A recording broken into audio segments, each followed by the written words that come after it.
Nifty 25,000ના પુટમાં ગઈકાલનું આપણું prediction હતું કે ભાઈ જ્યાં સુધી આ પ્રીમિયમ 48ની ઉપર છે ને ત્યાં સુધી પોઝિટિવ છે. મોર્નિંગમાં 48ની ઉપર એક 5 મિનિટની કેન્ડલનું સ્ટ્રોંગ ક્લોઝિંગ આપ્યું, પણ આપણો એસએલ મોટો આવે એટલે અહીંયા એન્ટ્રી બને નહીં. અને એના પછીનું આપણું બીજું પ્રેડિક્શન એ હતું કે જો 48ને બ્રેક કરી દે તો યા તો 19થી બાઉન્સ બેક કરે અને યા તો 11થી બાઉન્સ બેક કરે.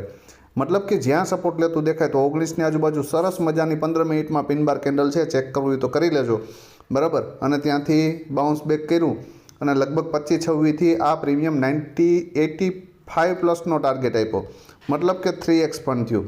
ત્યારબાદ આપણું એક સેકન્ડ પ્રેડિક્શન હતું કે ભાઈ આ પ્રીમિયમ 11 રૂપિયાની આજુબાજુ સપોર્ટ લઈ 19ની ઉપર ક્લોઝ કરે ને ફરી પાછું 19ની આજુબાજુ આવે અથવા તો ડીપ મળે તો એન્ટ્રી કરી શકાય. પહેલો ટાર્ગેટ 48, તો અહીંયાથી પણ 2x ફંડ થયું છે.